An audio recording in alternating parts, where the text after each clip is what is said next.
Healing an anxious attachment style involves a journey of self-awareness, emotional growth, and creating healthier patterns in relationships. People with anxious attachment often fear abandonment, seek constant reassurance, and feel a deep need for closeness, which can lead to emotional highs and lows in relationships. But through intentional steps, it's possible to move towards a secure attachment style and experience more stable and fulfilling relationships. So if you're new here or new to attachment theory, welcome to the channel. These are the four main attachment styles that we cover. There is the secure attachment style. This person is very confident and secure in themselves and in their relationships. The anxious preoccupied struggles with independence. They're very preoccupied with a relationship or the idea of a relationship. And the dismissive avoidant is hyper-independent. So they fear getting too close in relationships. They fear things like intimacy and vulnerability. And then the fearful avoidant is a mix of both anxious and dismissive. That's why this is the disorganized attachment style.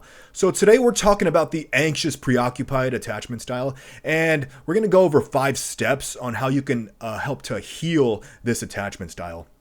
So a little bit about the anxious attachment style. Again, this person, they really struggle with independence, right? They are so preoccupied with a relationship or the idea of a relationship, right? They just, they have to be in a relationship. They have no boundaries.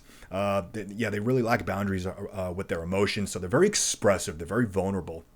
And this often gets them into trouble because the problem is they are too vulnerable. Again, they lack boundaries and they can become very anxious and they're very, hyper-vigilant in their relationships. So if there's a mood change with their partner or something seems off in the relationship, they're going to become very hyper-vigilant towards that. And they're kind of going to cling on and hold on tighter to that relationship because of that core wound being their fear of abandonment. So we're going to go over 5 ways we can help to kind of heal this anxious attachment style and work towards a secure attachment style because that's what we all want. That's the goal, to be secure in ourselves and in our relationships.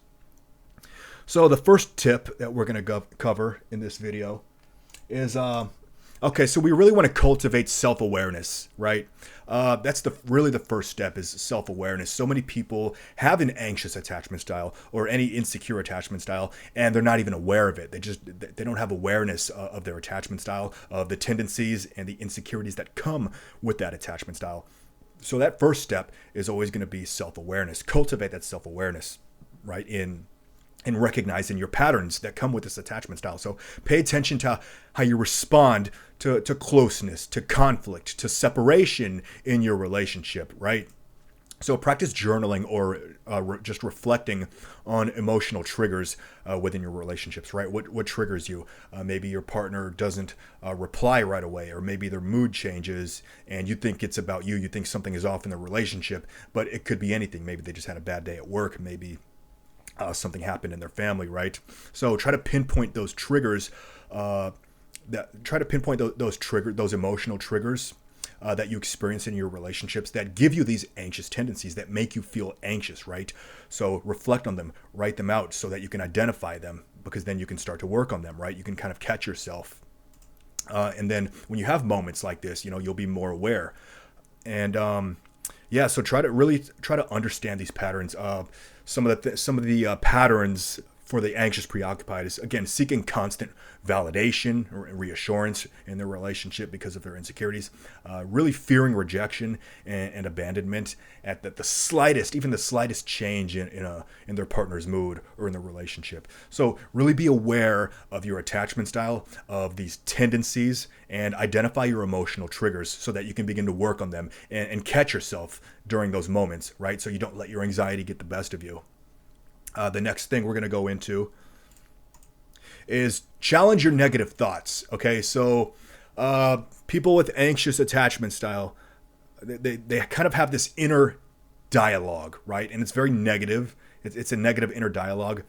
And they're always imagining worst case scenarios, not just in their relationships, but kind of like in life in general, where they're always imagining these ridiculous worst case scenarios, right? Fearing abandonment or doubting their worth, right? Doubting their self-worth. So in order to heal this, right, you kind of need to challenge these thoughts, okay? Because you're kind of on autopilot. This inner negative dialogue, it's kind of on autopilot. It's kind of dictating your mood and how you view life and your relationship. So you really have to take the time to challenge that inner dialogue, okay? Question it. I want you to question that negative inner dialogue. When you start imagining a worst case scenario in your relationship, take the time to challenge it and ask yourself, okay, is this based in reality?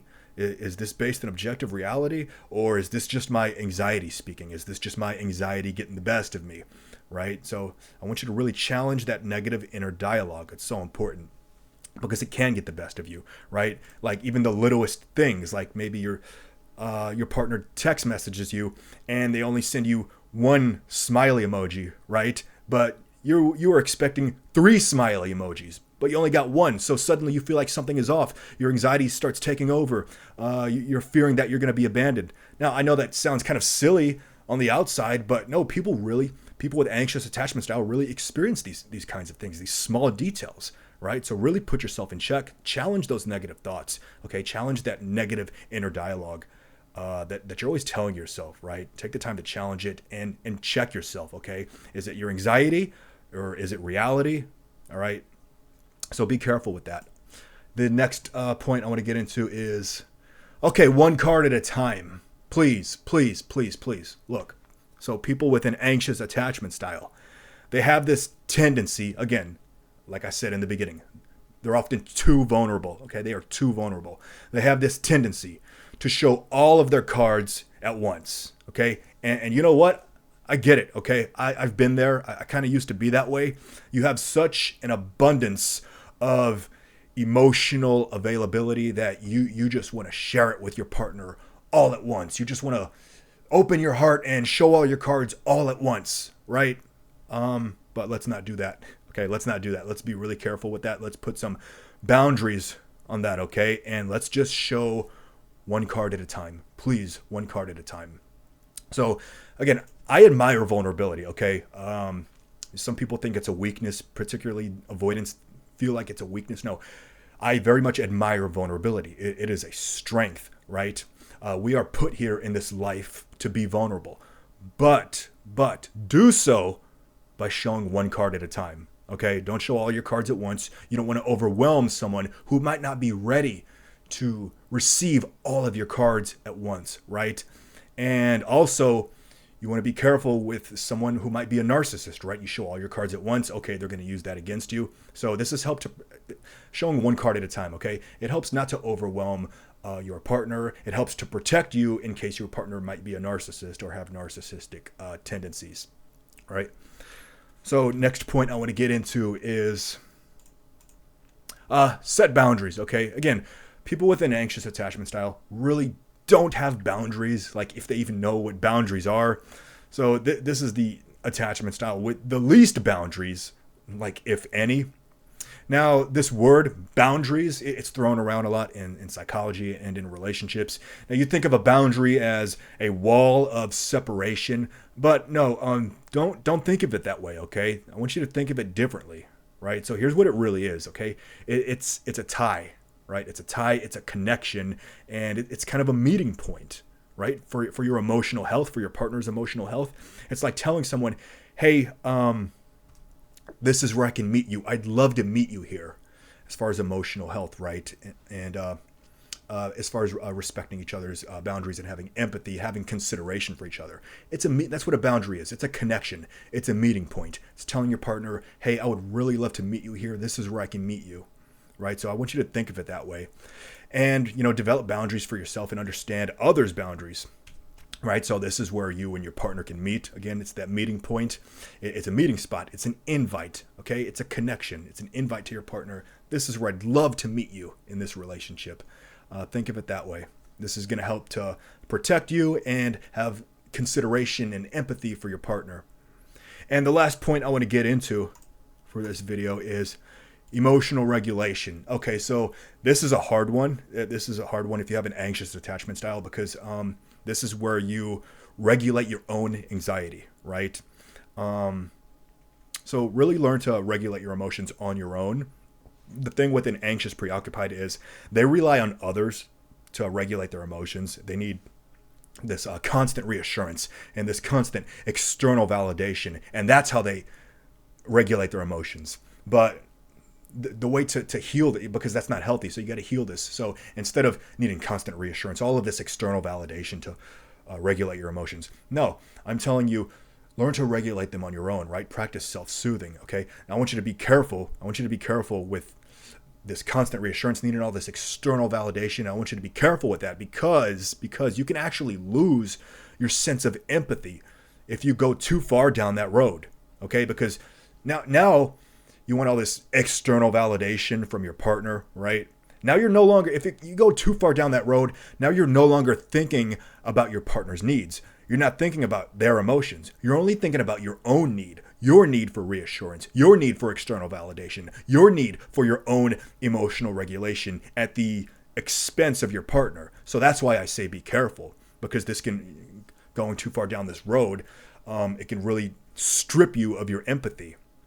So that is why I say practice self-emotional regulation, soothe your own anxiety. And there's so many ways you can do this, right? You can do it through breathing exercises, through journaling, through meditation, talking to a friend, right? Talking to yourself, going for a walk. There's so many ways that you can help to regulate your emotions. Now, it takes practice, okay? Especially if you have an anxious attachment style, it takes a lot of practice, but you will get better and better at it, okay? So when you practice your own emotional regulation, you soothe your own anxiety, okay? This is going to do wonders for your sense of empathy, right? So you can say to yourself, and say this to yourself, okay?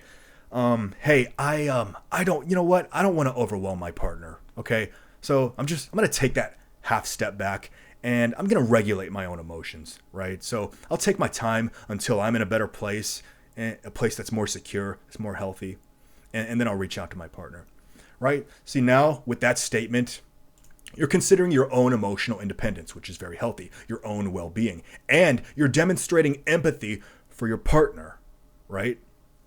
So that's why learning to regulate your own emotions is so important. It's really going to do wonders for your relationship. It's going to make you a stronger person. It's going to make you emotionally independent. And it's going to bring you to a point in your relationship where you can experience emotional interdependence in a relationship, right? And that's what really holds a relationship together, is that interdependence, right? So not hyper independence, which is what the dismissive avoidance struggles with. We talk about that in other videos. But no, independence is healthy. Okay, you need to have emotional independence, and it's only then can you really show up in a relationship with interdependence, and not this codependency and needing all this external validation. You don't want to be there. Okay, when you have emotional independence, you can practice empathy, and it's going to make you healthy. It's going to make you healthy for your partner. It's just overall better for the relationship. So please practice self-emotional regulation. So those are 5 tips for healing your anxious attachment style. And, with time, with practice, you're really going to cultivate that secure attachment style, and it's going to do wonders for you moving forward. So I hope I brought some good into your life today. If so, please like and subscribe, and please continue to share your stories and your thoughts in the comments section. And if you have any other ideas, anything you want to share, maybe something that helped you with healing your anxious attachment style, please drop it in the comments. Let's get the discussion going. And if you think this video might help somebody, maybe you have a friend who has an anxious attachment style, please share it with them. And until next time, you take care, and I'll see you in the next.